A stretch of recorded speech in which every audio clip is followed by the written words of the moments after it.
what the software can do, show you a few stills of it, and kind of answer any questions. But I can't really get into the nitty-gritty of it in a presentation like this. It would be best if you had hands-on. But at least you'd be aware that we have these two tools that you can use. So I am from the main library, and how many of you are first degree UWI students? Who is not a first degree UWI student? Okay, so it's half and half, and so this is for you guys basically. These are the basics. In terms of anything to do with finding scholarly resources at UWI, especially the really important stuff like peer-reviewed scholarly journals, ebooks, things that you usually meet up a paywall on the internet for, you have to access them through our website, and that's the link right there. You guys are seeing that slide, right? No, you're not.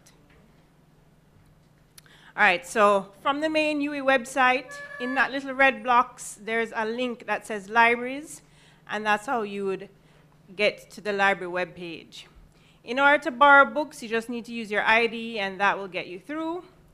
Once the semester starts, we're open 22 hours a day, which means that from 8 a.m. until 6 a.m. the following morning, there is a library on campus available to you. So they'll have the main, or at least two of the branches that you can go to and study. And in the main, we have specific postgraduate learning spaces. We have something called the PGLC, the Postgraduate Learning Commons, in the main library. And that's a space with seminar rooms, conference rooms, and that sort of thing. I know this doesn't have anything to do with EndNote, but I just wanted to tell you some of the things that the library has available to you.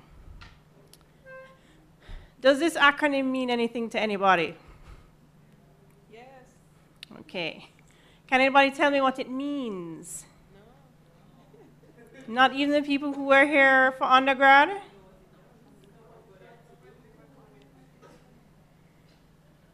Okay. This is what the acronym stands for. UWI Libraries Information Connection. And basically you have to think of UWI Link as your one-stop shop.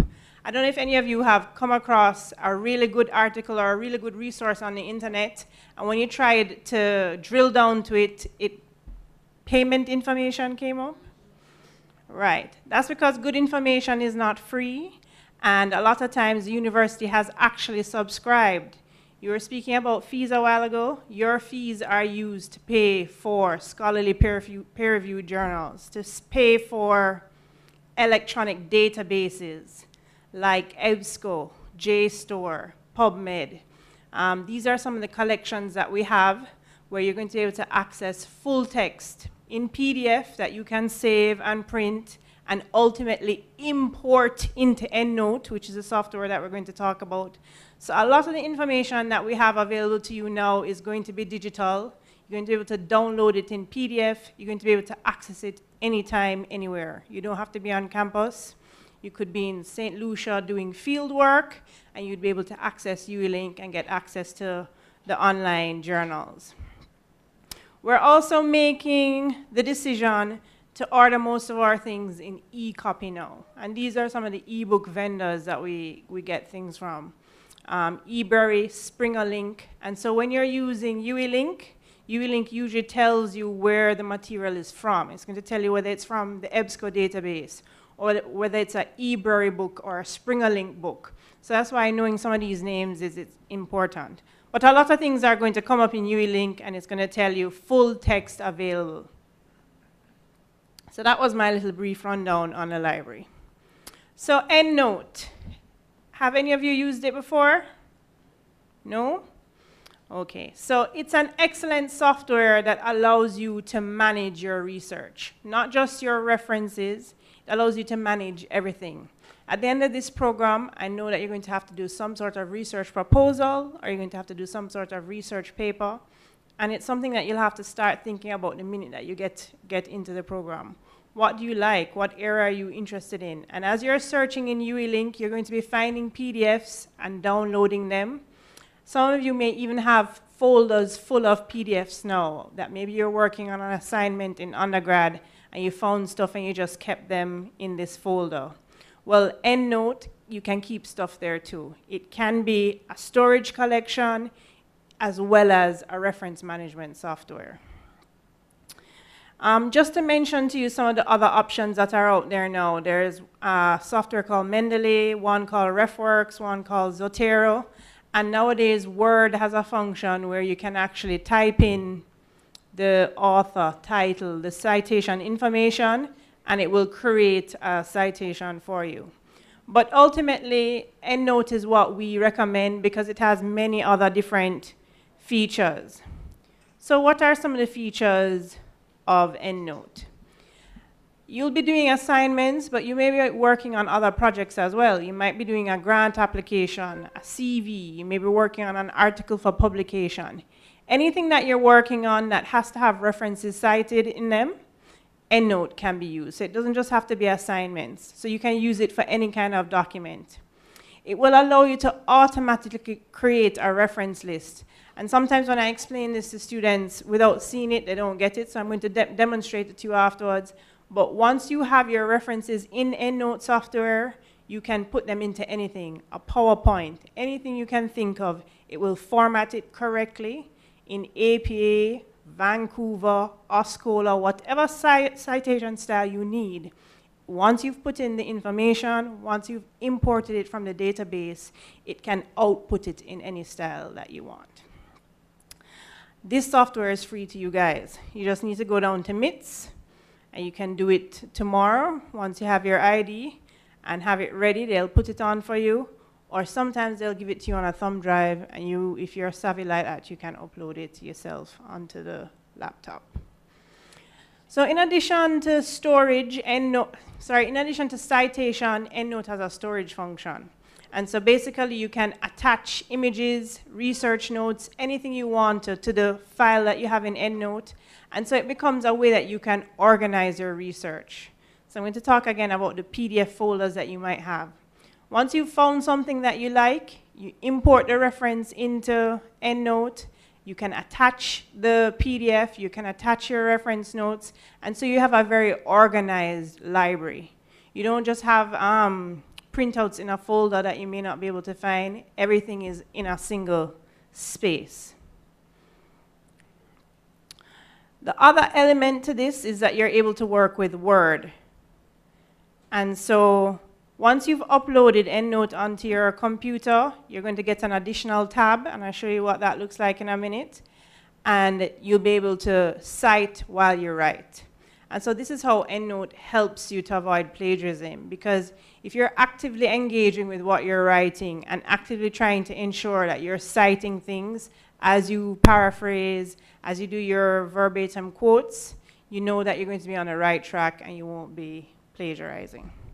So before I just go into the software,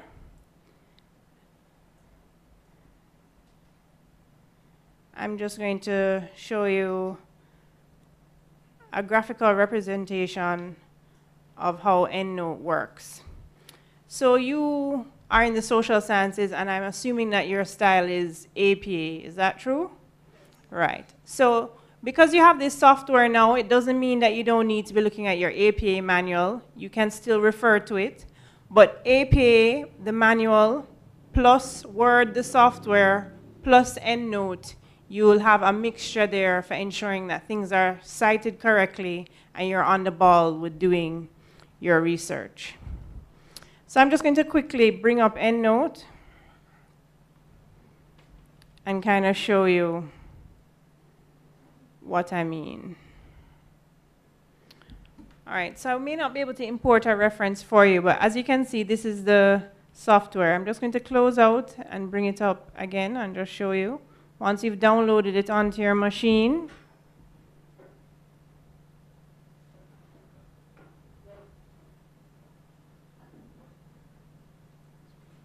and I can't emphasize that if you start early with this, meaning that you keep yourself organized and have all your records and everything in EndNote, it will make life a lot easier at the end of this program.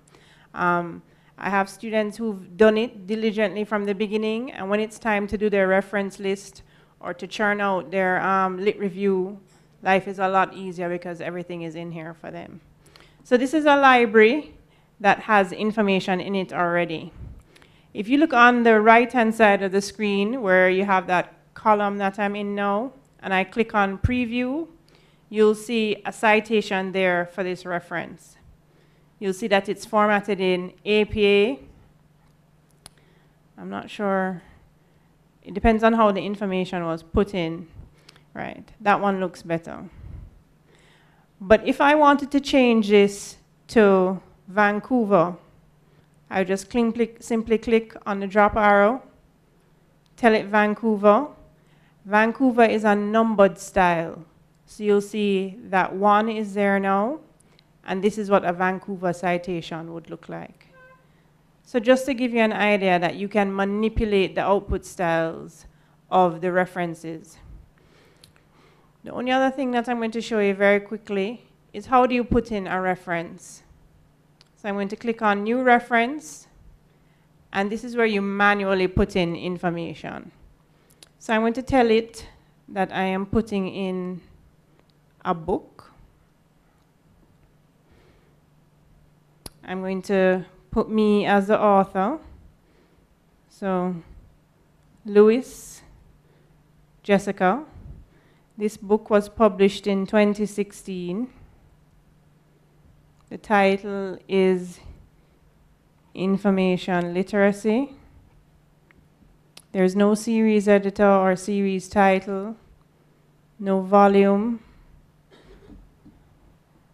but there's a place published, Kingston, publisher, UWI Press, and that should be everything I need for a book citation. I'm going to save it. And you see that my reference is now a part of the listed items here. And I'm going to change that back to APA so that you can see the previewed reference output there. So as I said, this is just a brief introduction. We have sessions in the Mona Information Literacy Unit. I can come back whenever you're ready, and we can do it in the postgraduate lab in the main library, and you can have a hands-on session when you started to get more into it. A while ago, I did what is called a manual entry, where I put in everything myself, but you can directly import them from the internet and from the database, so you don't have to be typing in like that. All right? So that's EndNote. Let me talk briefly now about Turnitin.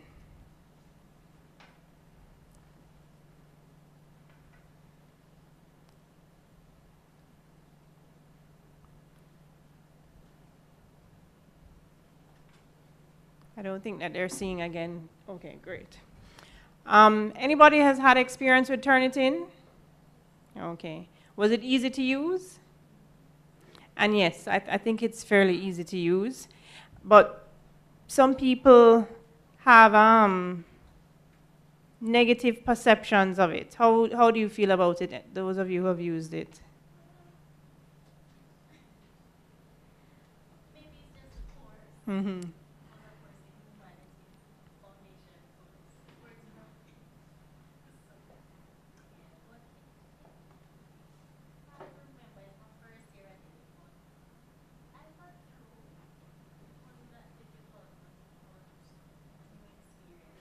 Right, and a lot of people have reservations like that, and they don't look at Turnitin in the way that I want you to look at it. It is not a punitive tool. It's a tool to help you. It's there for you to run your assignment through and to alert you to any issues that you may be having. I tell students all the time that when I came to UWI, this tool hadn't yet started, like it came in maybe the year after or a year after that. And I didn't have to worry about this. But you guys are living in a different age. You're living in a very digital time where things are easily detected.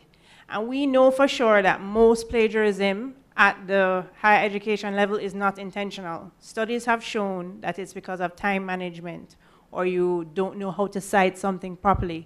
People are not deliberately trying to steal people's work. And so Turnitin is an opportunity, a software that is able to highlight, because it's hooked up to all the databases and paper mills and certain things, it's able to highlight to a certain degree of probability what it thinks you may have not cited properly. Okay, and so that's how you have to look at it. That this is an opportunity now for me to upload it, have a look, and make the necessary corrections. All right, so there are many different plagiarism softwares out there, but this is the one that we're using at UWI. It was started in 1996, Turnitin, the software itself, but I think that UWI brought it on in the early 2000s.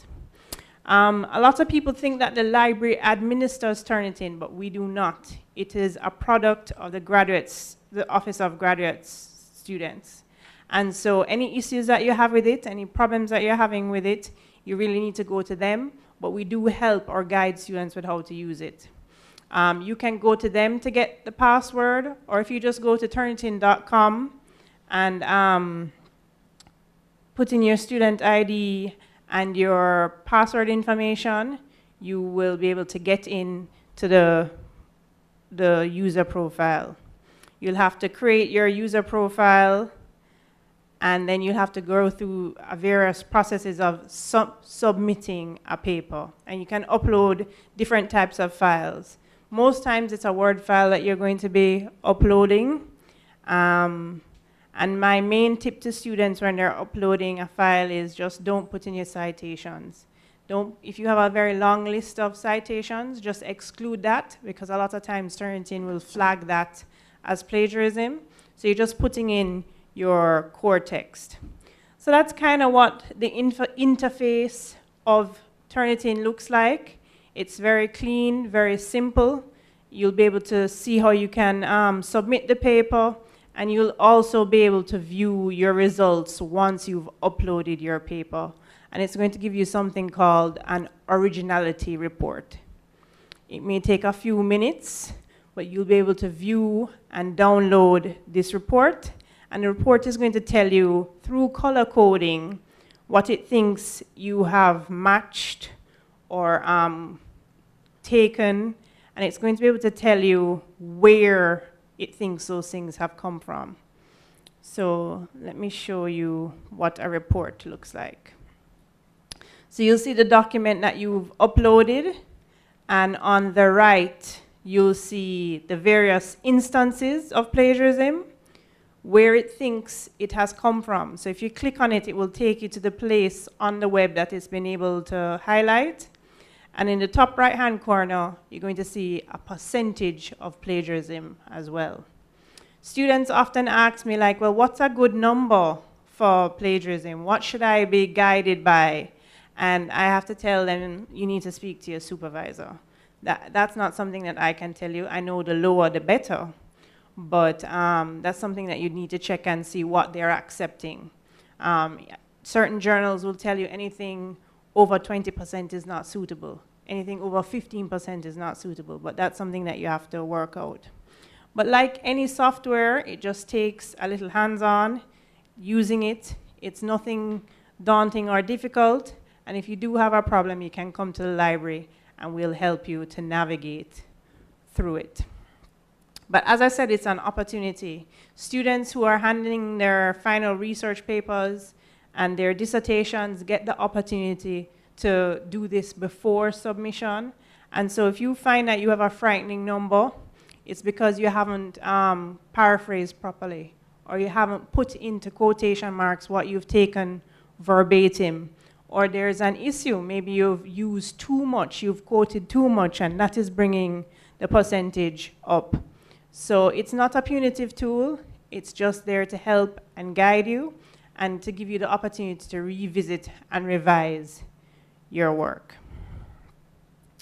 What I didn't mention to you at the beginning of my presentation was that I'm actually the liaison librarian for sociology, psychology, and social work, which means that HR falls under my domain. That means that I am your point person in the library. I'm the person that if you have any issue at all, you're not getting onto UWI Link, or you don't remember anything I said this evening, and you want to have a research consultation. Or when you start to do your research, you realize the things that you want to read, they're all at Cave Hill, or they're all at St. Augustine, and we need to try and get them here for you on interlibrary loan. We can do that for you. Or the journal article you need, it's not available. Unfortunately, we don't have a subscription to it. How can we get it for you? So not only can I help with EndNote and Turnitin, I am your point person. Please feel free to contact me. My office is at the back of the Merrick Lab in the main library. That's the lab that when you're heading into the catalog hall, it's all the way at the back. I answer email very readily. If you email me, I'm going to email you back. So please feel free to do that. And ultimately, we're going to be having a lot of training at the beginning of the semester. We're going to have UWI Link sessions. We're going to have EndNote sessions. If 5 of you come together and you come and you say, you know, Miss Lewis, 5 of us want to get ahead with EndNote, can you have a session? That can certainly happen. But know that we are here to help you. If you're having any problems at all, please feel free to contact me. Question. Mm-hmm. The previous slide that had the percentages, this thing about not saving your work, because then you end up with 100% plagiarized. Right. So how Turnitin works is that it is like a mega database hooked up to mega databases, and it keeps a copy of your work if you tell it to, so that people do not take your assignment and try and pass it off as their own. It becomes a part of the body of the work in there, and it can say, well, we've seen this already, and it wasn't from you, and so you are plagiarizing. So you can opt not to do that so that it does not become a part of the body of work, and so that you can resubmit it and not have those issues. But when you start to use the databases and start to look at the information on the web, you'll realize the magnitude of Turnitin and what it's searching and how good of a tool it is that is really going to help you to fine-tune what you're doing. Any other questions? So as I said, PGLC, if you haven't used it before, there's one in the Science Library, one in the main library. It's a section where you can have group meetings, conference meetings. Please come and see us.